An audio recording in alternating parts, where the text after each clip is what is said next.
નમસ્કાર મિત્રો. ધોરણ 10 વિજ્ઞાન નવી ચોપડી આવી છે, આપણે બધા જાણીએ છીએ. એનું આપણે પ્રથમ સેશન જોઈ ગયા છીએ અગાઉ. તો આજે આપ સૌનું બીજા સેશનમાં હાર્દિક સ્વાગત છે. આપણે પ્રકરણ 1નો અભ્યાસ કર્યો અને પ્રકરણ 1માં રાસાયણિક પ્રક્રિયા અને સમીકરણ વિશેનો કેટલોક અભ્યાસ કર્યો. તો રાસાયણિક પ્રક્રિયા એટલે શું અને એ પ્રક્રિયાને આપણે સમીકરણ સ્વરૂપમાં કેવી રીતે દર્શાવવી એનો આપણે અભ્યાસ કરીએ છીએ. તો સૌથી પહેલો એક પ્રશ્ન એ ઉદ્ભવે છે કે કોઈ પણ રાસાયણિક પ્રક્રિયા હોય, એ રાસાયણિક પ્રક્રિયાને આપણે રાસાયણિક પ્રક્રિયા સ્વરૂપે લખીએ તો વધારે અનુકૂળ આવતી હોય છે. તો આજે આપણે એ શીખવાના છીએ કે દાખલા તરીકે દરેક વસ્તુ બોલવી અને લખવી એમાં ઘણું અંતર હોય છે. તો મિત્રો આપણે એવું કહીએ કે દાખલા તરીકે એસિડ વર્ષા થઈ છે. હવે એસિડ વર્ષાને મારે પેપર પર લખવું હોય તો કોઈ સમીકરણ સ્વરૂપે હું લખી શકતો હોય તો જ એ સાચું કહેવાય. પરંતુ હવે આપણે અહીંયા આપણી આસપાસની જેટલી પણ રાસાયણિક પ્રક્રિયાઓ થાય છે એ દરેક રાસાયણિક પ્રક્રિયાઓની અંદર આવર્ત કોષ્ટકના કોઈને કોઈ તત્વો છુપાયેલા હોય છે અને આ તત્વોના સ્વરૂપમાં એને લખી શકવું જોઈએ. જો એ તત્વોના અનુસંધાને આપણે એને લખી શકીએ તો જ એ રાસાયણિક પ્રક્રિયા સાર્થક થાય છે અને એનું એક સાચું સ્વરૂપ આપણને મળે છે. તો મિત્રો આપણે અગાઉ જે બધી પ્રવૃત્તિઓ કરી, આ ચેપ્ટરમાં આપણે ઘણી બધી પ્રવૃત્તિઓ કરવાની છે. એમાંની કેટલીક પ્રવૃત્તિઓ આપણે કરી છે અને એ પ્રવૃત્તિઓ ઉપરથી આપણને કેટલાક અનુમાનો પણ મળ્યા છે અને આવા અનુમાનો ઉપરથી આપણે અગાઉની પ્રવૃત્તિઓ ઉપરથી આપણે બીજી પ્રવૃત્તિઓ પણ કરવાના છીએ.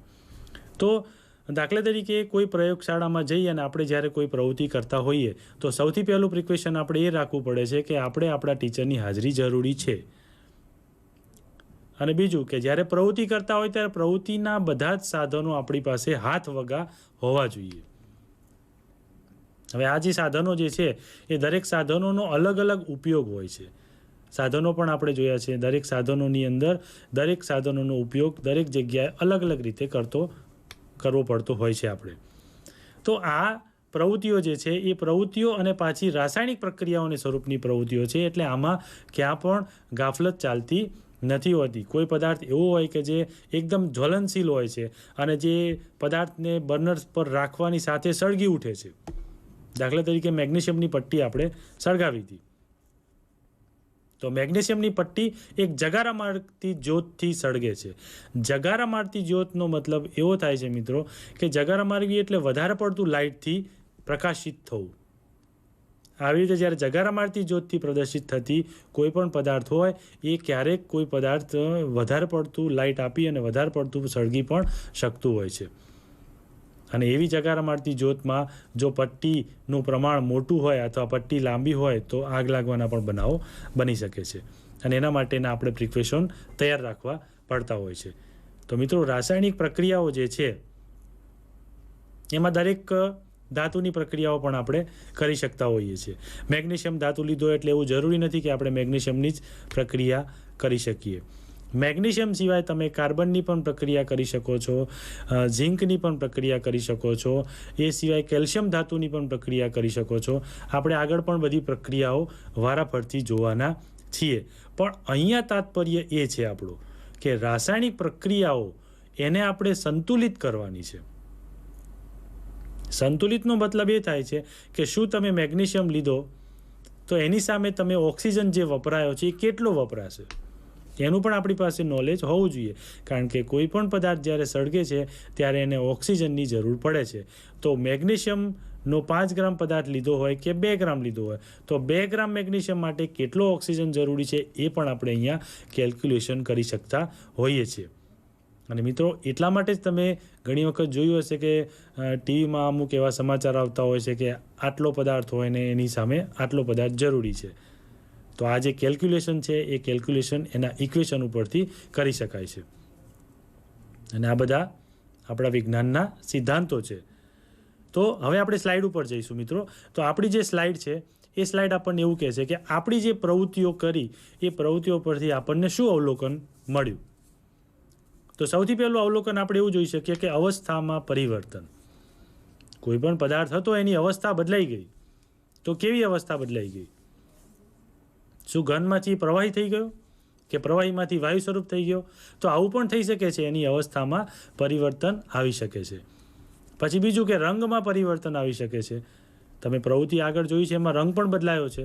તો રંગમાં પરિવર્તન આવે, કોઈ સફેદ પદાર્થ હોય અને એ પદાર્થ જ્યારે પીળો થઈ જાય અથવા લાલ થઈ જાય તો આપણે એવું કહી શકીએ છીએ કે એના રંગમાં પણ પરિવર્તન આવી શકે છે. એને પણ આપણે રાસાયણિક પ્રક્રિયા કહી શકીએ છીએ.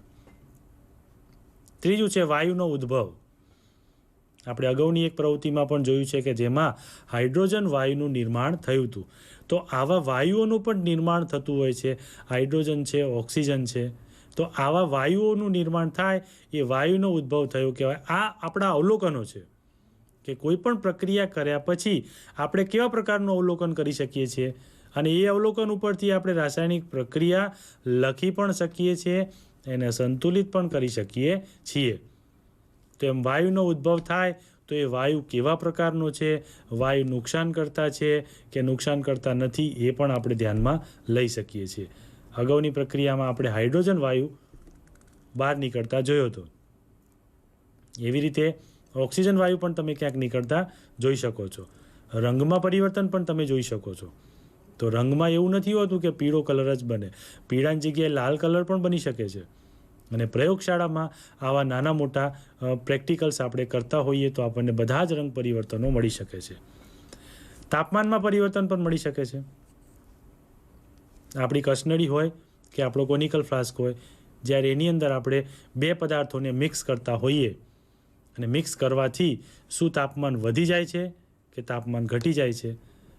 રાસાયણિક પ્રક્રિયામાં બધું જ થઈ શકે છે મિત્રો. તાપમાન વધી પણ શકે છે અને તાપમાન ઘટી પણ શકે છે. અને એટલા માટે જ તમે જુઓ છો કે બજારમાં હીટરનું પણ નિર્માણ થયું છે અને એસીનું પણ નિર્માણ થયું છે. એવા પણ ગેસ છે, આપણે જાણીએ છીએ કે એસીમાં ગેસ ભરવામાં આવે છે અને જે ગેસ દ્વારા આપણા ગાડીઓના અને આપણા ઘરના એસી ચાલતા હોય છે. તો એ તાપમાનમાં પરિવર્તન બતાવે છે. એટલે આપણે જ્યારે કોઈ પ્રવૃત્તિ નાના સ્કેલમાં કરતા હોઈએ છીએ કે જેમાં 1 ગ્રામ કે 2 ગ્રામ જ પદાર્થ આપણે લેવાનો હોય છે, તો આ 1 ગ્રામ કે 2 ગ્રામ પદાર્થ જ્યારે આપણે લેતા હોઈએ છીએ તો એમાં જે તાપમાન હોય એના લેવલનું જ હોય છે, 1 ગ્રામ કે 2 ગ્રામ. એટલે તાપમાનનું જે પરિવર્તન જે છે એ આપણે નોંધી શકીએ છીએ. તો આપણી આસપાસ કેટલીય રાસાયણિક પ્રક્રિયાઓ થતી હોય છે, એમાં આપણે આવા અવલોકનો કરી શકતા હોઈએ છીએ. તાપમાનનું અવલોકન પણ કરી શકીએ છીએ. તમે જુઓ છો કે ઋતુઓ કેવી રીતે બદલાય છે. ઉનાળો આવે એટલે ગરમી થઈ જાય છે, શિયાળો આવે એટલે ઠંડી થઈ જાય છે. આપણે શિયાળામાં એસી ચાલુ કરતા નથી કારણ કે ઓલરેડી બહાર એસી જેવું જ વાતાવરણ હોય છે. તો આ જે ઋતુઓ જે છે, ઋતુ ચક્ર જે છે આખું, એમાં પણ ક્યાંક રાસાયણિક પ્રક્રિયાઓ થતી હોય છે. અને એટલા માટે જ થર્મોડાયનેમિક્સનો સિદ્ધાંત આપણે ભણીએ છીએ અને થર્મોડાયનેમિક્સનો સિદ્ધાંત મુજબ ઉષ્માની જરૂર પડતી હોય છે દરેક જગ્યાએ. અને ઉષ્મા જે છે એનું હંમેશા એક સ્વરૂપમાંથી બીજા સ્વરૂપમાં રૂપાંતર થતું હોય છે. અને એટલા માટે આપણે કહી શકીએ છીએ કે અહીંયા અત્યારે ઉનાળો ચાલતો હોય તો બીજી કોઈ જગ્યાએ પૃથ્વીમાં શિયાળો ચાલતો હશે.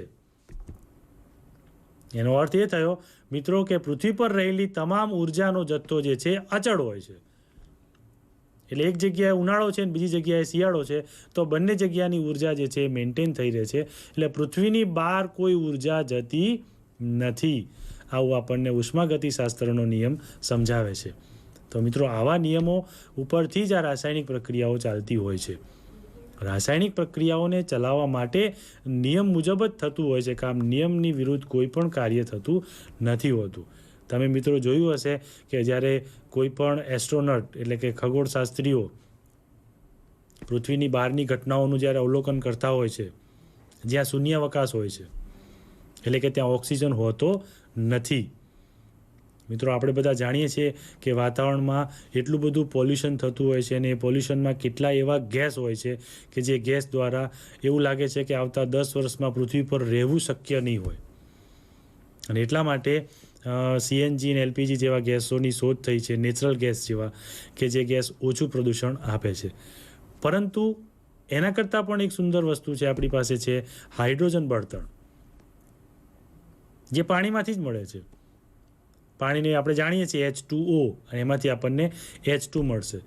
તો પાણીની કોઈ એવી રાસાયણિક પ્રક્રિયા થઈ હશે કે જેમાં H2 અને O2 આવા બે પ્રકારના ગેસ જ છે બંને, અને આ બંને ગેસ ભેગા થઈ અને એમાંથી પાણીનું નિર્માણ થયું હશે. હવે તમે મિત્રો વિચાર કરો કે આ H2O જે છે એ ગેસમાંથી બન્યું છે, તો શું પાછું ફરીથી આપણે એ પાણીને ગેસમાં રૂપાંતર ન કરી શકીએ? કરી શકીએ મિત્રો, પણ આ બધું એક પ્રયોગશાળામાં થતું હોય છે. પ્રયોગશાળાના લેવલે આ કામ થતા હોય છે. અને જો આપણે આવું કરી શકીએ અને જો એમાંથી હાઇડ્રોજન વાયુ છૂટો પાડી શકીએ અને એનો જો બળતણ તરીકે ઉપયોગ કરીએ તો વાતાવરણમાંથી ઘણું બધું પ્રદૂષણ દૂર થઈ જાય છે. અત્યારે એક ઉપાય આપણે કર્યો છે સોલર ઉર્જાનો, કે સોલર ઉર્જા દ્વારા આપણે ઘણું બધું પ્રદૂષણ રોકી શક્યા છીએ. કે સોલર ઉર્જા જે છે એ પુનઃ પ્રાપ્ય ઉર્જા આપણને ફરી મળ્યા જ કરતી હોય છે અને જેમાંથી કોઈ પણ પ્રકારનું પ્રદૂષણ થતું નથી, એમાંથી કોઈ રાસાયણિક પ્રક્રિયા પણ થતી નથી હોતી. અને આવી રાસાયણિક પ્રક્રિયા થતી ન હોય તો કોઈ પ્રદૂષણ થવાનો કોઈ પ્રશ્ન રહેતો નથી. તો મિત્રો આવું જ એક ઉદાહરણ છે H2 વાયુ, જે વાયુ આપણે અગાઉની પ્રવૃત્તિમાં જોઈ ગયા છીએ. પણ H2 વાયુમાંથી જ્યારે O2 બને ભેગો થાય અને એમાંથી H2O બને છે તો એ રાસાયણિક પ્રક્રિયામાં ક્યાંક મોટું નુકસાન પણ થાય છે અને એટલા માટે થોડા પ્રિકોશન ધ્યાનમાં રાખવા પડે છે. મિત્રો દરેક વસ્તુ એટલી સહેલી નથી હોતી. એવું કહેવાય છે કે જ્યારે H2 વાયુ O2 વાયુ સાથે સંયોજાય છે અને એમાંથી જ્યારે પાણી બને છે તો સૌથી પહેલાં મોટો ધડાકો થાય છે અને પછી એમાંથી પાણીનું નિર્માણ થાય છે. તો આપણે એવું કહી શકીએ કે પૃથ્વી પર જે 75% ભાગ એટલે કે 3/4 ભાગમાં જે દરિયો છે એ પાણીનું નિર્માણ જ્યારે પણ થયું હશે, પૃથ્વીનું નિર્માણ જ્યારે થયું હશે અને એ નિર્માણ જ્યારે થયું હશે ત્યારે આ પાણીનું નિર્માણ થયું અને આ પાણીનું નિર્માણ થતી વખતે એવી કોઈ મોટી રાસાયણિક પ્રક્રિયાઓ થઈ હશે અને મોટી રાસાયણિક પ્રક્રિયાઓ દ્વારા આ પાણીનું નિર્માણ થયું હશે અને એ પાણીનું આપણે સૂત્ર શોધી કાઢ્યું H2O, જેને આપણે જુદું પાડી અને H2 અને O2માં પણ રૂપાંતર કરી શકીએ છીએ, જે આપણે અગાઉ પણ જોયું હતું. બરાબર. તો મિત્રો મારું તમને એટલું જ કહેવું છે કે આપણી આસપાસ થતી તમામ રાસાયણિક પ્રક્રિયાઓ જે છે, ચાહે ખોરાક રાંધવાની હોય કે પછી વીજળી પડવાની હોય કે પછી ખોરાક ખાવાની પ્રક્રિયાઓ હોય, તો દરેક પ્રક્રિયાઓને આપણે ઓન પેપર લખી શકવા જોઈએ. એનું એક સમીકરણ બનવું જોઈએ અને આ જે સમીકરણ બને તો એનો મતલબ એમ થાય કે કોઈ પ્રક્રિયાને તમે એના લાંબા સ્વરૂપમાં વર્ણન કરો છો તો એ વર્ણનને તમે એક શોર્ટ ફોર્મમાં એટલે કે એક સમીકરણ સ્વરૂપમાં તમે એને દર્શાવી શકો છો. તો હવે આપણે એ જોવાનો પ્રયત્ન કરીશું. હવે આપણે આગળની સ્લાઇડ જોઈએ કે સ્લાઇડમાં આપણે પરિવર્તન કેવી રીતે થાય છે એ જોવાનો પ્રયત્ન કરીએ. કે રાસાયણિક પ્રક્રિયા છે એનું વાક્ય સ્વરૂપમાં જો વર્ણન કરવું હોય તો ઘણું લાંબુ થઈ જતું હોય છે, પણ એને સંક્ષિપ્ત સ્વરૂપમાં લખીએ બરાબર તો એને શાબ્દિક સમીકરણ કહેવામાં આવે છે. એક ઉદાહરણ જોઈએ આપણે અહીંયા કે મેગ્નેશિયમની પટ્ટીને જ્યારે આપણે હવામાં સળગાવી અને એમાંથી આપણને મેગ્નેશિયમનો ઓક્સાઇડ મળ્યો, એ આપણે અગાઉ જોયું. પણ આ જ વસ્તુને આપણે જો સમીકરણ સ્વરૂપમાં લખવું હોય એટલે કે પ્રક્રિયા સ્વરૂપમાં આપણે જો લખવા માગતા હોઈએ તો કેવી રીતે લખી શકીએ એ તમે નીચે જોઈ શકો છો. એટલે કે મેગ્નેશિયમ વત્તા ઓક્સિજન અને એક તીર મારેલું છે, એમાંથી મેગ્નેશિયમનો ઓક્સાઇડ બને છે. તો જ્યારે મેગ્નેશિયમ તમે લીધો અને એની અંદર જ્યારે તમે ઓક્સિજનને ઉમેર્યો ત્યારે આ બંનેને ઉમેરો છો ત્યારે બંનેને આપણે પ્રક્રિયક કહીએ છીએ. અને આ જે પ્રક્રિયક કહીએ છીએ એ પ્રક્રિયકમાંથી જ્યારે તીરની આજુબાજુમાં આપણને મેગ્નેશિયમ ઓક્સાઇડ ક્યાંક મળતો હોય છે એટલે એનો મતલબ એમ થાય કે પ્રક્રિયકમાંથી તમને જે પદાર્થ મળે છે એને તમે નિપજ કહો છો. અને ઘણીવાર એવું બને કે પ્રક્રિયકો 2 હોય અથવા 2થી વધારે પણ હોય અથવા 1 પણ હોઈ શકે, ગમે તેટલા હોઈ શકે છે. અને નિપજમાં પણ એવું બને છે, ઘણીવાર 1 નિપજ મળે, ઘણીવાર 2 મળે, ઘણીવાર 3 થી 4 પણ મળી શકે છે. તો મિત્રો આવું બને છે અને અહીંયા આપણે એવું જોઈ શકીએ છીએ કે રાસાયણિક પ્રક્રિયાને આ શબ્દ સ્વરૂપે જ્યારે લખેલી છે એ શબ્દ સ્વરૂપે લખેલી છે એટલે એક વાક્યને આપણે નાના એવા એક લીટીમાં સમાવી દીધું છે. હવે એને રાસાયણિક સ્વરૂપે જોવાનો પ્રયત્ન કરીએ. તમે અહીંયા જોઈ શકો છો મિત્રો કે ફેરફાર અનુભવતા મેગ્નેશિયમ અને ઓક્સિજન એ પ્રક્રિયકો છે અને આ પ્રક્રિયકો દરમિયાન જે મેગ્નેશિયમ ઓક્સાઇડ ઉત્પન્ન થાય છે બરાબર, એ મેગ્નેશિયમ ઓક્સાઇડ જે છે એમાં ડાબી તરફના જે છે એને LHS કહીએ છીએ, લેફ્ટ હેન્ડ સાઈડ બરાબર, એમની વચ્ચે પ્લસ મૂકવામાં આવે છે અને જમણી તરફનું હોય એને RHS કહેવામાં આવે છે, રાઇટ હેન્ડ સાઇડ. એમની વચ્ચે પણ પ્લસ મૂકવામાં આવે છે જો એકથી વધારે હોય તો.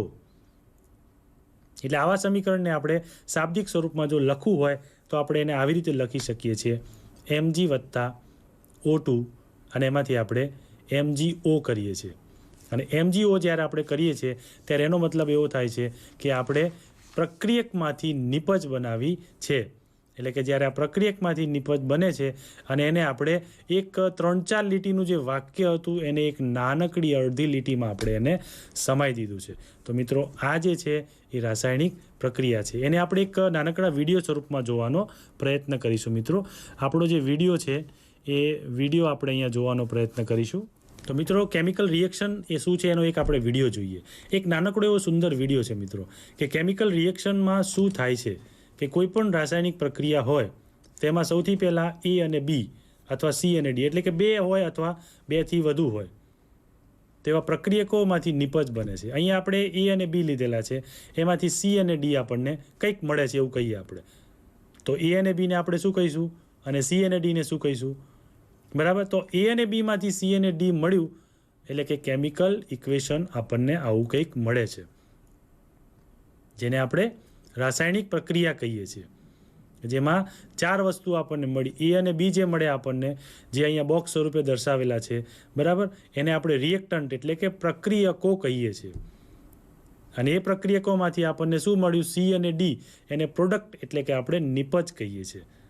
અને A અને B માંથી C અને D મળ્યું એને વચ્ચે તીર દ્વારા આપણે દર્શાવેલું છે. અને આ તીર જે છે એ તમને રૂપાંતરિત દર્શાવે છે. એટલે કે અવસ્થા, પોતાની અવસ્થા જે છે એ બદલાય છે. ઘનમાંથી પ્રવાહી પણ થઈ શકે, પ્રવાહીમાંથી વાયુ પણ થઈ શકે. તો એ ઉષ્મા દ્વારા થાય છે. એટલે કે એને આપણે હીટ દર્શાવીએ છીએ. આવું જે થાય છે એ ઉષ્મા દ્વારા કોઈ પણ પદાર્થને કરી શકીએ છીએ.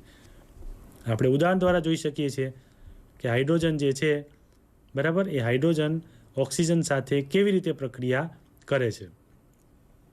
હાઇડ્રોજન વત્તા ઓક્સિજન બરાબર પાણી. તો હાઇડ્રોજન અને ઓક્સિજન ભેગું થઈને પાણી બને છે આપણને ખબર છે.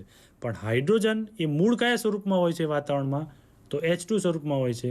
ઓક્સિજન O2 સ્વરૂપમાં હોય છે. અને પાણી જે છે H2O સ્વરૂપમાં હોય છે. આવું એક સમીકરણ આપણને મળે છે જે આપણે ખૂબ સારી રીતે જાણતા હોઈએ છીએ. હવે આની અંદર તમે એક વસ્તુ જોઈ શકો છો કે પ્રક્રિયકો અને રિએક્શન, એમાં O2 છે અને આ બાજુ O છે. તો શું આ પ્રક્રિયા સાચી છે? ના. તો આ પ્રક્રિયા સંતુલિત નથી, કારણ કે પ્રક્રિયકોમાં O2 અને નિપજમાં ફક્ત O છે. એટલે એક ઓક્સિજનની ઘટ છે આમાં. તો ઓક્સિજનની જે ઘટ છે એ આપણે પ્રક્રિયાને સંતુલિત કરવા માટે જઈ રહ્યા છીએ. એટલે કે પ્રક્રિયાને આપણે સંતુલિત કરવી પડશે. પણ પ્રક્રિયાને જો સંતુલિત આપણે કરતા હોઈએ તો પ્રક્રિયાને સંતુલિત કરવા માટે એના કેટલાક સ્ટેપ છે, જે સ્ટેપ આપણે સમજવા પડશે. તો હવે આપણે મૂળ સ્લાઇડ ઉપર આવીએ. આપણી પોતાની સ્લાઇડ છે કે એ સ્લાઇડમાં આપણે એવું કહીએ છીએ કે પ્રક્રિયકમાં તમે પાણીનું ઉદાહરણ આપણે એટલા માટે જોઈએ છે મિત્રો કે પાણી એક એવું સ્વરૂપ છે H2O કે જે પાણી જે છે એ 3 સ્વરૂપમાં જોવા મળે છે આપણને: ઘન, પ્રવાહી ને વાયુ. જ્યારે ઘન સ્વરૂપમાં પાણી હોય છે ત્યારે આપણને બરફમાં જોવા મળે છે, એટલે કે બરફ સ્વરૂપમાં જોવા મળે છે. અને જ્યારે પ્રવાહી સ્વરૂપમાં હોય છે ત્યારે આપણે એનો પીવામાં ઉપયોગ કરીએ છીએ. અને જ્યારે વાયુ સ્વરૂપમાં હોય છે ત્યારે વરાળ સ્વરૂપે હોય છે. પરંતુ 3 અવસ્થામાં એનું સૂત્ર તો આપણે H2O જ લખીએ છીએ મિત્રો. એટલે આપણે જ્યારે પણ પ્રક્રિયા લખીશું અને એ પ્રક્રિયામાં જ્યારે H2Oનો ઉલ્લેખ થાય ત્યારે એવું જરૂરી નથી કે H2O લિક્વિડ હોય, ગેસ હોય કે સોલિડ હોય. 3માંથી ગમે તે અવસ્થાનો આપણે ઉપયોગ કરી શકીએ છીએ. એ પ્રક્રિયા ઉપર ડિપેન્ડ કરે છે કે પ્રક્રિયામાં આ પાણીની કયા સ્વરૂપમાં જરૂર પડી છે. બરાબર. તો આવી રીતે આપણે એક પ્રક્રિયાને એને રાસાયણિક સ્વરૂપમાં લખવાનો પ્રયત્ન કર્યો. અને રાસાયણિક સ્વરૂપમાં લખવાનો પ્રયત્ન કર્યા પછી એના કેટલાક સોપાનો છે ને એ સોપાનો શેના માટે છે? સંતુલિત કરવા માટે. તમે લખી તો દીધું પણ એને સંતુલિત કરવું પડશે તમારે. તો હવે આપણે સ્લાઇડ દ્વારા એનું ઉદાહરણ જોઈએ આપણે કે ઉદાહરણ કેવી રીતે જોઈ શકીએ છીએ આપણે. આપણી પ્રથમ સ્લાઇડ છે સમતુલિત રાસાયણિક સમીકરણ. હવે કોઈ પણ રાસાયણિક સમીકરણ જ્યાં હશે એને આપણે સંતુલિત કરવાનો પ્રયત્ન કરીશું. હવે દાખલા તરીકે અહીંયા એક નિયમનું નામ લખેલું છે કે દળ સંચયના નિયમ મુજબ. કોઈ પણ રાસાયણિક પ્રક્રિયા સંતુલિત કરવી હોય તો એના માટે દળ સંચયનો નિયમ કામ કરે છે. આ નિયમ એવું છે કે ભાઈ કોઈ પણ પદાર્થ હોય એમાં દ્રવ્યનું સર્જન કે વિનાશ થતો નથી હોતો, ફક્ત ને ફક્ત એનું એક સ્વરૂપમાંથી બીજા સ્વરૂપમાં રૂપાંતર થતું હોય છે.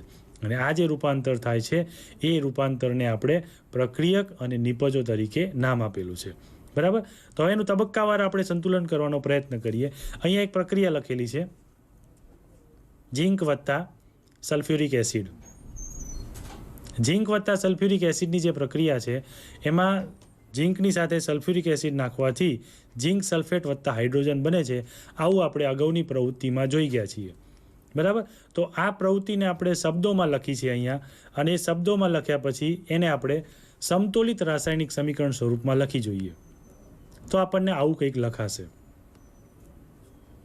અને આ જે આપણે લખ્યું એ જે લખેલું છે એને આપણે જોવાનો પ્રયત્ન કરીએ કે ઝીંક છે Zn વત્તા H2SO4 છે, અને તીર મારીને આપણને ZnSO4 વત્તા H2 આપેલું છે. બરાબર. તો આ સમીકરણને સંતુલિત કરવાનો આપણે પ્રયત્ન કરીશું કે સંતુલિત છે કે નહીં એ જોવાનો આપણે પ્રયત્ન કરીએ છીએ. તો સૌથી પહેલાં પરમાણુની સંખ્યા લખીશું મિત્રો. પરમાણુની સંખ્યા અહીંયા આપણને આપેલી છે. તત્વ છે તો એક રાસાયણિક પ્રક્રિયામાં જેટલા પણ તત્વો આપેલા હોય એને આપણે આ કોષ્ટકમાં દર્શાવવાનો પ્રયત્ન કરીશું. તો અહીંયા આપણી પાસે એક ઝીંક તત્વ છે, બીજું હાઇડ્રોજન તત્વ છે, ત્રીજું સલ્ફર તત્વ છે, અને ચોથું ઓક્સિજન તત્વ છે આપણી પાસે. આ 4 તત્વો આપણને આપેલા છે. અને બીજા કોષ્ટકની બીજું ખાનું જે છે એમાં પ્રક્રિયકોમાં પરમાણુની સંખ્યા આપેલી છે અને નિપજોમાં પરમાણુની સંખ્યા આપેલી છે, LHS અને RHS. તો બંનેમાં આપણે પરમાણુ ગણવાના છે. તો સૌથી પહેલાં આપણે પ્રક્રિયકના પરમાણુ ગણીશું, અને પ્રક્રિયકના પરમાણુ ગણવા માટે ફરીથી આપણે પ્રક્રિયા સમીકરણ જોઈશું. આપણે તમે જોઈ શકો છો કે પ્રક્રિયકમાં ઝીંકનો 1 પરમાણુ છે, હાઇડ્રોજનના 2 પરમાણુ છે, સલ્ફરનો 1 પરમાણુ છે અને ઓક્સિજનના 4 પરમાણુ છે. એવી રીતે મિત્રો અહીંયા જે પરમાણુઓ તમને આપેલા છે એ પરમાણુઓ પ્રક્રિયકના અને નિપજના જે તમે જોઈ શકો છો. તો દાખલા તરીકે આપણે ઝીંકની વાત કરીએ, સૌપ્રથમ ઝીંકની જ વાત કરીએ છીએ. પ્રક્રિયકમાં ઝીંક જે છે એનો 1 જ પરમાણુ છે, અને તીરની બીજી બાજુએ એટલે કે આપણે નિપજની વાત કરીએ છીએ એમાં પણ ઝીંકનો 1 જ પરમાણુ છે, તમે જોઈ શકો છો. હવે આપણે હાઇડ્રોજનની વાત કરીએ તો મિત્રો હાઇડ્રોજનના પ્રક્રિયક સાઈડે H2SO4માં H2 એટલે કે 2 હાઇડ્રોજનના પરમાણુ છે. અને આપણે નિપજની વાત કરીએ તો નિપજમાં H2 આપેલું છે પાછળ ગેસ સ્વરૂપમાં, એમાં પણ હાઇડ્રોજનના 2 પરમાણુ આપણને આપેલા છે.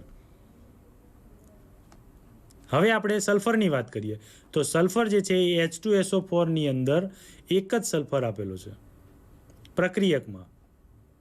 આ જ વસ્તુ આપણે નિપજ બાજુએ જઈએ તો નિપજમાં ZnSO4 આપેલું છે, અને ZnSO4માં 1 જ S આપેલું છે. એટલે એનો મતલબ એવો થાય કે પ્રક્રિયકમાં 1 અને નિપજમાં 1 બંનેમાં 1 સલ્ફર આપણને આપેલો છે. મિત્રો હવે આપણી પાસે રહ્યું ફક્ત ઓક્સિજન. તો ઓક્સિજનને પ્રક્રિયકમાં જોઈએ આપણે O4 એટલે કે H2SO4, એમાં આપણને કેટલા છે? 4 આપેલા છે. H2SO4માં 4 ઓક્સિજન છે પ્રક્રિયકમાં. નિપજ બાજુ આવીએ આપણે તો નિપજ બાજુ ZnSO4નું એક સંયોજન આપણને આપેલું છે ZnSO4, એમાં પણ ઓક્સિજનના 4 પરમાણુઓ છે. એટલે આપણે એવું કહી શકીએ કે અહીંયા ઓક્સિજન પણ બંને બાજુએ કેવા છે? સરખા છે. તો એનો મતલબ એમ થયો કે આ પ્રક્રિયા કેવી છે? સંતુલિત પ્રક્રિયા છે. મિત્રો બધી પ્રક્રિયાઓ રસાયણમાં સંતુલિત હોતી નથી હોતી. તો કેટલીક પ્રક્રિયાઓ સંતુલિત પ્રક્રિયાઓ હોય છે અને કેટલીક પ્રક્રિયાઓ અસંતુલિત પ્રક્રિયાઓ હોય છે. અહીંયા આપણે આગળની સ્લાઇડ જોઈએ. એ સ્લાઇડમાં તમે જોઈ શકો છો કે પ્રક્રિયકોમાં પરમાણુની સંખ્યા 1, 2, 1, 4. નિપજોમાં પરમાણુની સંખ્યા 1, 2, 1 અને 4. તો મિત્રો આવી રીતે તમે જે જોયું કે બંનેમાં તમને પ્રક્રિયકોમાં અને નિપજોમાં બંનેમાં પરમાણુની સંખ્યા તમને સરખી દેખાય છે, તો આવી રીતે સરખી દેખાતી સંખ્યાઓ જે છે તો એના ઉપરથી આપણે એવું કહી શકીએ કે આ સમતોલિત રાસાયણિક સમીકરણ કહેવાય છે. બરાબર. તો તમે નીચે એક સમીકરણ બીજું લખેલું છે Fe વત્તા H2O Fe3O4 વત્તા H2. આ સમીકરણ જે છે એ અસમતોલિત સમીકરણ છે, કારણ કે એક બાજુ Fe છે અને એક બાજુ Fe3 તમને દેખાય છે. તો મિત્રો આવા સમતુલિત અને અસમતુલિત સમીકરણો માટે આપણે એક વિડીયો જોવાનો છે, તો એ વિડીયો જોઈશું આપણે. મિત્રો અહીંયા એક રાસાયણિક પ્રક્રિયા આપણે જોઈ શકીએ છીએ, H2 વત્તા O2 એમાંથી H2O. હવે આપણે કેટલીક રાસાયણિક પ્રક્રિયાઓને એક વિડીયો સ્વરૂપે જોવાનો પ્રયત્ન કરીશું કે H2 વત્તા O2 એમાંથી આપણને H2O મળે છે, જે તમે અહીંયા જોઈ શકો છો. પણ અહીંયા આ પ્રક્રિયાનો આપણો પ્રશ્ન એટલો છે કે શું આ પ્રક્રિયા સંતુલિત છે? તો તમે અગાઉ જોયું એ પ્રમાણે જોઈ શકો છો કે પ્રક્રિયકોમાં અહીંયા H2 છે, નિપજોમાં પણ H2 છે, પણ ઓક્સિજન બંને બાજુ સંતુલિત નથી, કારણ કે પ્રક્રિયકોમાં O2 છે અને નિપજમાં ફક્ત એક જ ઓક્સિજન આપેલો છે. બીજી પ્રક્રિયા જોઈએ આપણે, Zn વત્તા H2SO4 એમાંથી ZnSO4 વત્તા H2. હવે આ પ્રક્રિયાને સંતુલિત કરવાનો પ્રયત્ન કરીએ, જે પ્રક્રિયા આપણે અગાઉ પણ જોઈ હતી. તો પહેલા કેસમાં આપણે એવું જોઈ શકીએ છીએ કે H2 વત્તા O2 એમાંથી H2O. તો આ પ્રક્રિયામાં સૌથી પહેલાં આપણે તત્વો લખીશું, પછી પ્રક્રિયક અને નિપજમાં એમની સંખ્યા કેટલી છે એ આપણે લખવાનું છે. બરાબર.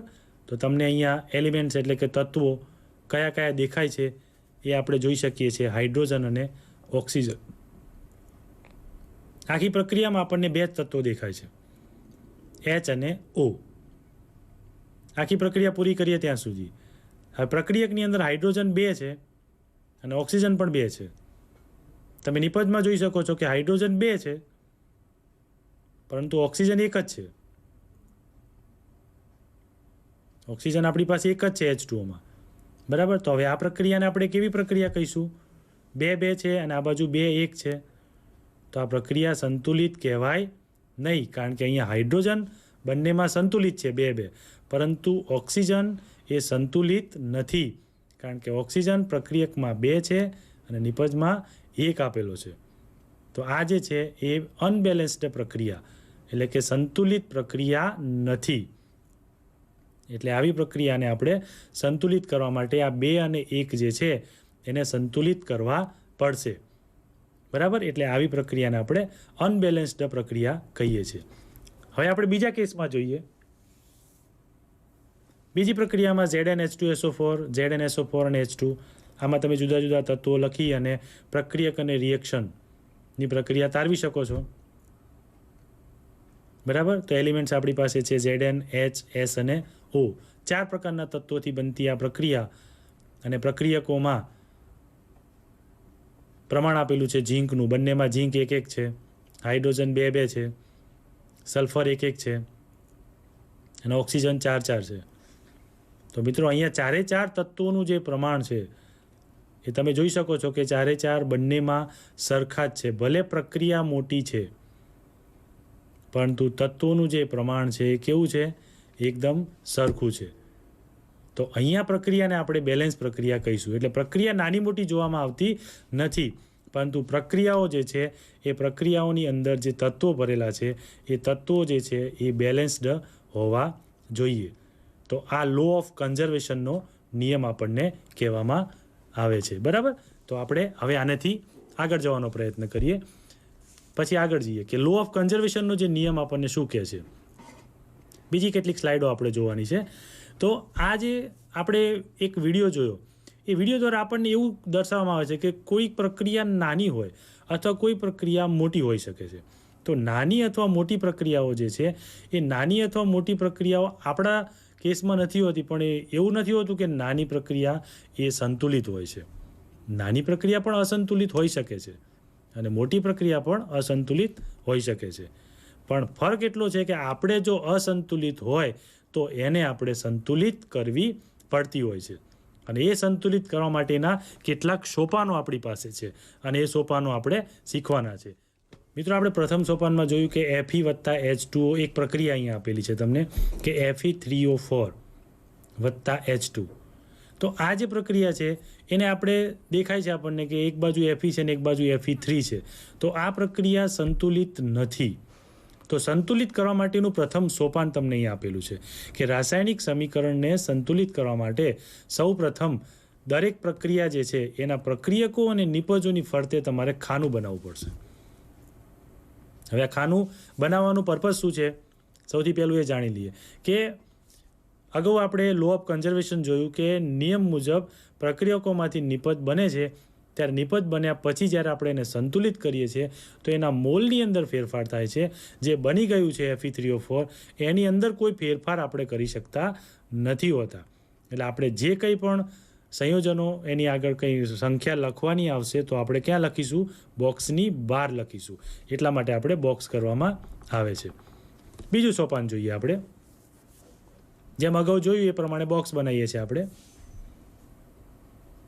એ બોક્સમાં સૌથી પહેલાં આપણે તત્વો લખીએ છીએ કે આ પ્રક્રિયામાં 3 પ્રકારના તત્વોથી બનતી પ્રક્રિયા છે Fe, H અને O. આ 3 પ્રકારના તત્વોથી આ પ્રક્રિયકો અને નિપજો એની અંદર જે તત્વો છે એ આપણે લખવાનો પ્રયત્ન કરીએ છીએ. તો સૌથી પહેલાં પ્રક્રિયકોની અંદર આપણી પાસે Feમાં એક જ છે, એક જ Fe છે પ્રક્રિયકમાં, અને નિપજોમાં આપણી પાસે 3 Fe છે.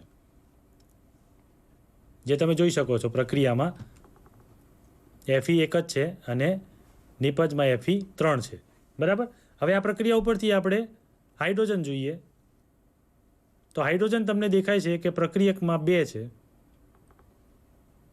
અને નિપજ પાસે પણ 2 છે. એવી રીતે તમે ઓક્સિજન જોઈ શકો છો કે ઓક્સિજન પ્રક્રિયકમાં 1 છે, નિપજ પાસે 4 છે, જે તમે આ કોષ્ટકમાં જોઈ શકો છો. હવે અહીંયા તમને સ્પષ્ટ દેખાય છે કે Fe જે છે એ 1 છે પ્રક્રિયકમાં અને નિપજમાં 3 છે, જ્યારે ઓક્સિજન પણ પ્રક્રિયકમાં 1 છે અને નિપજમાં 4 છે. તો અહીંયા એવું આપણે કહી શકીએ કે Fe અને ઓક્સિજન બંનેને સંતુલિત કરવા પડશે. તો મિત્રો શરૂઆત ક્યાંથી કરીશું? તો શરૂઆત કરવા માટે જે વધારે હોય ત્યાંથી આપણે શરૂઆત કરવાનો પ્રયત્ન કરીશું. એટલે કે આપણે ઓક્સિજનથી શરૂઆત કરવાનો પ્રયત્ન કરીએ છીએ. તો સૌથી પહેલાં ઓક્સિજન જે છે એ પ્રક્રિયકમાં 1 છે અને નિપજમાં 4 છે, એટલે આપણે એની શરૂઆત કરીએ છીએ. તો સોપાન 3 આપણને એવું કહે છે કે પ્રક્રિયકમાં 1ની આગળ આપણે 4 લખીશું. જે તમે નીચે સમીકરણમાં જોઈ શકો છો કે H2O જે છે એ H2Oની બહાર આપણે 4 લખ્યા છે, એટલે એનો અર્થ એવો થશે કે 4 ઓક્સિજન થઈ ગયા, જે નિપજમાં 4 હતા જેની આપણે જરૂર હતી. એટલે શરૂઆતમાં H2Oમાં કોષ્ટકમાં તમે જોઈ શકો છો કે શરૂઆતમાં H2Oમાં 1 હતો અને સમતુલિત કર્યા પછી 1 ગુણ્યા 4 થઈ ગયા, એટલે કે 4 થઈ ગયા. અને નિપજમાં પણ 4 છે, એટલે બંને બાજુ સંતુલિત થઈ ગયું. એટલે આપણે એવું કહી શકીએ કે અહીંયા આપણે હાઇડ્રોજન જે છે બરાબર એ તો સંતુલિત હતો જ, અને આપણે ઓક્સિજનને સંતુલિત અહીંયા કરી દીધો. હવે આગળનું સોપાન જોઈએ એનું. સોપાન નંબર 4 કે હવે આપણે હાઇડ્રોજન પરમાણુને સંતુલિત કરવાનો પ્રયત્ન કરીશું. હાઇડ્રોજન તમે અહીંયા જોઈ શકો છો કે 4H2Oમાં 4 દૂને 8 છે, બરાબર, જે નીચે 8 આપેલા છે. અને પેલી બાજુ નિપજોમાં 2 હતા, બરાબર, એની આગળ આપણે ફરીથી 2 લખ્યા એટલે 4 થઈ ગયા, બરાબર. હવે જો એની આગળ આપણે 4 લખીએ તો 4 ગુણ્યા 2 એટલે કે 8 થઈ જશે. એટલે આપણે હાઇડ્રોજન સંતુલિત જે હતા એમાં પણ ડિસ્ટર્બ થયું, એને પણ આપણે સંતુલિત કરવાનો પ્રયત્ન કર્યો, એટલે હાઇડ્રોજન પણ આપણે સંતુલિત થઈ ગયા છે. ધીરે ધીરે સ્ટેપ બાય સ્ટેપ આપણે સંતુલિત કરતા જવું પડશે, અને સંતુલિત કર્યા પછી જે ફેરફારો નોંધાયા છે એ ફેરફારોને પણ આપણે જોવા પડશે. કારણ કે આપણે એક વખત પ્રક્રિયામાં કોઈ પણ સંયોજનની આગળ જ્યારે કોઈ પદાર્થ લખીશું, દાખલા તરીકે H2Oની આગળ આપણે 4 લખીએ તો એ 4 શેના માટે લખે? આપણે ઓક્સિજન માટે. પણ ઓક્સિજન માટે 4 લખવાથી ઓક્સિજન તો બંને બાજુ સંતુલિત થઈ ગયા, પણ જે હાઇડ્રોજન બંને બાજુ સંતુલિત હતા 2-2, એ હાઇડ્રોજનનું પ્રમાણ બદલાઈ ગયું. એટલે કે 4 દુને 8 હાઇડ્રોજન થઈ ગયા. અને એના માટે આપણે નિપજમાં 4 મૂકવા પડ્યા, એટલે બંને બાજુએ હાઇડ્રોજન પણ 4 થઈ ગયા. હવે આગળનું સોપાન જોઈએ આપણે. 5 નંબર. હવે આપણે આયનના પરમાણુને સંતુલિત કરવાનો પ્રયત્ન કરીશું. તો આયનના પરમાણુને જ્યારે સંતુલિત કરવાનો પ્રયત્ન આપણે કરતા હોઈએ છીએ ત્યારે અહીંયા આપણે એવું જોઈ શકીએ છીએ કે પ્રક્રિયકોમાં Fe 1 જ છે અને નિપજોમાં Fe 3 છે. તો સિમ્પલ છે કે પ્રક્રિયકોમાં 1ની આગળ આપણે 3 મૂકીશું, એટલે Feની આગળ આપણે 3 મૂકીએ છીએ. અને Feની આગળ જ્યારે આપણે 3 મૂકીશું ત્યારે Fe3 થશે અને નિપજોમાં પણ Fe3 થઈ જાય છે, જે આપણું 5 નંબરનું સોપાન આપણને દેખાવે છે. અહીંયા તમે જોઈ શકો છો મિત્રો કે દરેક બહારથી મૂકેલા આંકડાની સંખ્યા એ બોક્સની બહાર છે, અને આ બોક્સની બહાર મૂકેલી સંખ્યા જે છે એ અંદરવાળા બધા જ તત્વોને લાગુ પડે છે. બરાબર. એટલે Fe3O4માં Fe3 હતા, જ્યારે અહીંયા Fe એકલું જ તત્વ હતું, એટલે આપણે આગળ 3 મૂક્યા છે. એના પછીનું સોપાન જોઈએ આપણે. 6 નંબરનું સોપાન છે. આપણે 6 નંબરનું સોપાન એટલા માટે જોઈ રહ્યા છીએ કે આપણે બધું પૂરું કર્યા પછી એ પ્રક્રિયામાંથી બોક્સ કાઢી અને એને ખરાઈ કરવા માટે જોઈ શકીએ છીએ કે શું આ સમીકરણ એ સાચું છે અને આપણે જે કર્યું એ કમ્પ્લીટ થઈ ગયું છે કે હજુ કાંઈ ભૂલ છે. તો મિત્રો તમે જોઈ શકો છો કે ખરાઈ કરતી વખતે કે Fe તો 3 Fe છે અને નિપજોમાં Fe3 છે, એટલે Fe સંતુલિત થઈ ગયા. પછી આપણે ઓક્સિજન જોઈએ. તો H2Oમાં 4 ઓક્સિજન છે, એટલે પ્રક્રિયકો પાસે 4 ઓક્સિજન છે. તો નિપજોમાં Fe3O4માં ઓક્સિજન 4 છે, જે તમે જોઈ શકો છો. એટલે પ્રક્રિયક અને નિપજ બંનેની અંદર 4 ઓક્સિજન થઈ ગયા, એટલે ઓક્સિજનનું પણ પ્રમાણ પૂરું થઈ ગયું. હવે છેલ્લે આપણે હાઇડ્રોજન જોઈએ કે પ્રક્રિયકોમાં આપણી પાસે H2Oમાં આગળ 4 લખેલો છે, એટલે 4 દુ 8 હાઇડ્રોજન આપણી પાસે છે. જ્યારે નિપજોમાં H2ની આગળ આપણે 4 લખેલા છે, એટલે હાઇડ્રોજન પણ આપણી પાસે 4 દુને 8 થઈ ગયા. એટલે બંને બાજુએ હાઇડ્રોજન અને ઓક્સિજન અને Fe ત્રણેય તત્વો આપણે સંતુલિત કર્યા, અને આ સમીકરણને આપણે સંતુલિત સમીકરણ કહીએ છીએ. અને આ પદ્ધતિનું એક નામ આપેલું છે, જેને આપણે હીટ એન્ડ ટ્રાયલ પદ્ધતિ કહીએ છીએ. પદ્ધતિ આ હીટ એન્ડ ટ્રાયલ પદ્ધતિ તરીકે ઓળખાતી હોય છે. એનું એક છેલ્લું સોપાન છે આપણી પાસે, 7 નંબરનું સોપાન. કે 7 નંબરનું સોપાન આપણને એવું કહે છે કે કોઈ પણ પ્રક્રિયા સમીકરણ હોય, એ સમીકરણ તો તમે બનાવી દીધું, પણ એને જો વધારે માહિતીસભર બનાવવું હોય તો પ્રક્રિયકો અને નિપજોના સૂત્રો છે એને એની પોતાની ભૌતિક અવસ્થા સ્વરૂપે આપણે લખવા પડે છે. અને આ ભૌતિક સ્વરૂપે અવસ્થાઓ એ કયા સ્વરૂપમાં હોય છે એ તમે પ્રક્રિયામાં જોઈ શકો છો. તો મિત્રો આ જે સ્વરૂપો જે છે એને આપણે આવા કેટલાક નામ આપ્યા છે: વાયુરૂપ, પ્રવાહી, જલીય અને ઘન અવસ્થા. તો જે વાયુરૂપ હોય છે એને આપણે G લખીએ છીએ, પ્રવાહી સ્વરૂપમાં હોય છે એને આપણે L લખીએ છીએ, અને જલીય સ્વરૂપમાં હોય છે એને આપણે AQ એક્વાઇસ એટલે કે એક્વેરિયસ સ્વરૂપમાં લખીએ છીએ, અને S જે છે એ સોલિડ ફોર્મમાં છે. તો તમે જોઈ શકો છો કે Fe જે છે એ સોલિડ સ્વરૂપમાં આપણને અહીંયા દર્શાવવામાં આવ્યું છે. Feને આપણે સોલિડ સ્વરૂપમાં દર્શાવીએ છીએ, અને એનાથી આગળ H2O જે છે એ ગેસ સ્વરૂપમાં છે, જે તમે જોઈ શકો છો 4H2O. તો H2O એ ગેસ સ્વરૂપમાં છે. અહીંયા H2O એ Fe ઘન છે, જ્યારે H2O પાણીની વરાળ સ્વરૂપે લેવામાં આવે છે. એટલે આપણે એવું કહી શકીએ કે આ Fe એટલે કે આ ધાતુ ઉપર પાણીની વરાળ પસાર કરવામાં આવતી હશે, એવું આપણે કહી શકીએ છીએ. બરાબર. તો મિત્રો અહીંયા પાણીની વરાળ પસાર કરવાથી ધાતુ ઉપર આપણને આવો કોઈ પદાર્થ મળે છે, Fe3O4.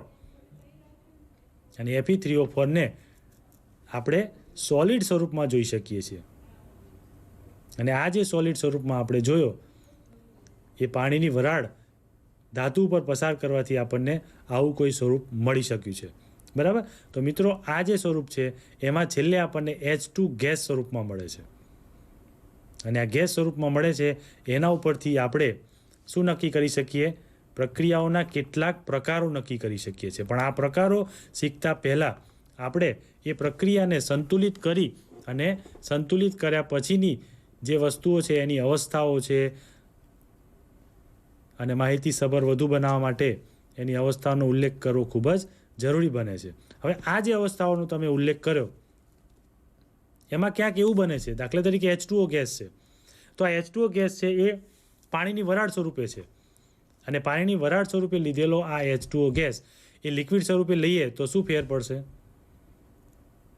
મિત્રો, એને થોડુંક વધારે સમજવાનો આપણે પ્રયત્ન કરીએ કે તમે જોઈ શકો છો મિત્રો કે પાણી જે છે એ 3 સ્વરૂપમાં હોય છે, બરાબર? ઘન, પ્રવાહી અને વાયુ. જ્યારે કોઈ પણ ઘન પદાર્થ ઉપર પાણીની વરાળને પસાર કરવામાં આવે છે ત્યારે એ ઘન પદાર્થ જે છે એ ગરમ તો થાય જ છે, પણ ગરમ થવાની સાથે એ પદાર્થ જે છે એ પાણીની વરાળ સાથે મિક્સ થઈ જાય છે. કારણ કે તમે જાણો છો મિત્રો કે H2Oની અંદર 2 પ્રકારના ગેસ હોય છે, H2 અને O2. આ 2 પ્રકારના ગેસમાંથી ગમે તે એક પ્રકારનો જે ગેસ છે એ Fe સાથે જોડાવાનો પ્રયત્ન કરે છે. અને અહીંયા તમે જોઈ શકો છો કે કયો ગેસ જોડાય છે. Feની સાથે H2O આપણે વરાળ સ્વરૂપમાં રૂપાંતર કર્યું એટલે એમાંથી Fe3O4 બને છે. અને Fe3O4 જે બન્યું એ Fe3O4નો મતલબ એવો થયો કે H2O જે ગેસ સ્વરૂપમાં હતું એમાંથી આપણે ઓક્સિજન જે છે Fe સાથે સંયોજાયો અને ઓક્સિજન Fe સાથે સંયોજાવાથી એમાંથી પાછળ શું વધ્યું? હાઇડ્રોજન. અને આ હાઇડ્રોજન જે વધ્યો છે એ હાઇડ્રોજન વધ્યો એ પણ ગેસ સ્વરૂપમાં છે. તો આ જે ગેસ સ્વરૂપમાં છે એ હાઇડ્રોજન તો હંમેશા ગેસ સ્વરૂપમાં જ હોય છે, પણ પાણી જે છે એના 3 સ્વરૂપો હોય છે. એટલે આપણે અગાઉનું જે સમીકરણ જોયું હતું સોપાન 6, એ સોપાનમાં આપણે એક શબ્દ હતો હીટ એન્ડ ટ્રાયલ પદ્ધતિ, બરાબર? તો હીટ એન્ડ ટ્રાયલ પદ્ધતિ એ એવું કહેવા માગે છે કે આ પદ્ધતિનું એક નામ આપેલું છે કે તમે કોઈ પણ પ્રક્રિયામાં એને એડિશનલ બોક્સ બનાવ્યા પછી ઉમેરો છો તો ઉમેરવાથી આખું સમીકરણ એ ડિસ્ટર્બ થઈ જતું હોય છે. અને આ ડિસ્ટર્બ થયેલું જે સમીકરણ છે એ સમીકરણને તમે અગાઉ જે બોક્સ બનાવ્યા હતા એ બોક્સ બનાવી અને બોક્સની બહાર જ્યારે કોઈ આંકડો મૂકશો ત્યારે બોક્સની બહાર આંકડો મૂકતા આપણે સમીકરણને સંતુલન તરફ લઈ જવાનો પ્રયત્ન કરીએ છીએ. તો મિત્રો, દરેક સમીકરણ હોય છે એ સંતુલન હોય એવું જરૂરી હોતું નથી. અને આ સમીકરણને સંતુલિત કરવા માટે આવી હીટ એન્ડ ટ્રાયલ પદ્ધતિઓનો ઉપયોગ કરવામાં આવતો હોય છે. અહીંયા તમે જોઈ શકો છો કે રાસાયણિક પ્રક્રિયા જે છે એને માહિતી સભર તો તમે બનાવી દીધી, વાયુરૂપ, જલીય, એક્વેરિયસ. પણ અહીંયા એક બીજો પ્રશ્ન ઉદ્ભવે છે કે દાખલા તરીકે Fe જે છે એ સોલિડ સ્વરૂપમાં છે અને Fe3O4 જે આપણને પદાર્થ મળ્યો એ પણ આપણો અહીંયા સોલિડ સ્વરૂપમાં છે. તો આ બંને પદાર્થો જે સોલિડ સ્વરૂપમાં હશે એ સોલિડ સ્વરૂપમાં પદાર્થ હશે, પરંતુ બંનેનું સ્વરૂપ અહીંયા જુદું જુદું છે. અને આ બંનેનું જે સ્વરૂપ જુદું જુદું છે એ બંનેના સ્વરૂપ ઉપરથી આપણે એવું કહી શકતા હોઈએ છીએ કે પદાર્થનું જ્યારે સ્વરૂપ બદલાય એટલે એનું કંઈક બદલાશે. એટલે કે એનો શું રંગ બદલાશે, શું એનો આકાર બદલાશે. તો આવું આપણે શેના ઉપરથી નક્કી કરી શકીએ? બરાબર? તો આ વસ્તુ જ્યારે આપણે પ્રેક્ટિકલ કરતા હોઈએ પ્રયોગશાળામાં ત્યારે આ વસ્તુ આપણે નક્કી કરી શકતા હોઈએ છીએ કે આકાર બદલાય કે એની અવસ્થા બદલાય કે પછી તાપમાનમાં ફેરફાર થાય તો રાસાયણિક પ્રક્રિયા એને જ કહેવાય છે. અને રાસાયણિક પ્રક્રિયાઓમાં આપણે જ્યારે અવલોકન કરતા હોઈએ ત્યારે આવા અવલોકનોનું ધ્યાન હંમેશા રાખવું પડતું હોય છે. મિત્રો, અહીંયા H2 ગેસ બને છે, જે ગેસની આપણે અગાઉ પણ વાત કરી, H2 વત્તા O2, એમાંથી H2O બને છે પાણી. તો એ જ પાણી અહીંયા આપણે ઉમેર્યું અને એ જ પાણીમાંથી આપણે ફરીથી પાછો H2ને અલગ કર્યો. તો આપણે અહીંયા બધું જ કરી શકીએ છીએ. રાસાયણિક પ્રક્રિયા એક એવી વસ્તુ છે કે જેમાંથી તમે દરેક પ્રકારનું નિર્માણ કરી શકો છો. દરેક પ્રકારનું નિર્માણનો મતલબ એમ થાય કે રાસાયણિક પ્રક્રિયા આપણને એવું શીખવે છે કે everything is possible, nothing is impossible. પાણીની વરાળ જ્યારે પણ બની હશે ત્યારે H2 અને O2 બે ભેગા થયા હશે અને એમાંથી H2O બન્યું હશે. અને આ જ્યારે H2O બન્યું ત્યારે એમાં H2 અને O2 ભેગા થઈને H2O બન્યું. તો આપણે એને જુદા કરવા માટેની શું આ એક જ પ્રક્રિયા છે? ના મિત્રો, ઇલેક્ટ્રોલિસિસ નામની એક સામાન્ય પ્રક્રિયા આવે છે કે જે પ્રક્રિયા દ્વારા તમે તમારી જાતે પણ આવા વાયુઓને છૂટા પાડી શકો છો. તો આ પ્રક્રિયા શું છે એ અગાઉ પણ આપણે શીખી ગયા છીએ અને આ પ્રકરણમાં પણ આપણે શીખવાના છીએ. છતાં એક એની નાનકડી હિન્ટ લઈએ આપણે કે દાખલા તરીકે અહીંયા તમને H2 વાયુ બતાવેલો છે. એ H2 વાયુ આવી રીતે છૂટો પડે છે. પણ આપણે આ સિવાયની એક પ્રક્રિયા જોઈએ કે દાખલા તરીકે એક આપણી પાસે ઇલેક્ટ્રોલિસિસ નામનું કોઈ સાધન હોય. દાખલા તરીકે 2 કાર્બનના સળિયા જે પાવર તોડીને આપણે બહાર કાઢી શકતા હોઈએ છીએ, જેને આપણે ઇલેક્ટ્રોડ તરીકે લઈ અને એક કાચના બીકરમાં મૂકી દઈએ. આપણે અગાઉ પણ આ પ્રક્રિયા જોવાના છીએ. તો એ 2 કાચના જે સળિયા છે એ એક ધ્રુવ તરીકે કામ કરશે અને જે ધ્રુવ જે છે એમાં એક પોઝિટિવ બનશે અને એક નેગેટિવ બનશે. અને કાચના બીકરમાં આપણે H2O ભરીશું, પાણી ભરીશું, અને એ જે પાણી આપણે ભરીશું એ પાણીમાં 3 વોલ્ટનો ફક્ત પાવર આપીશું. અને એ જે પાવર તમે આપશો અને એ પાવરથી H2Oની અંદરથી તમને H2 અને O2 બંને છૂટા પડતા જોવા મળશે. તો મિત્રો, આપણે આ પ્રવૃત્તિ ઘરે પણ કરી શકીએ છીએ.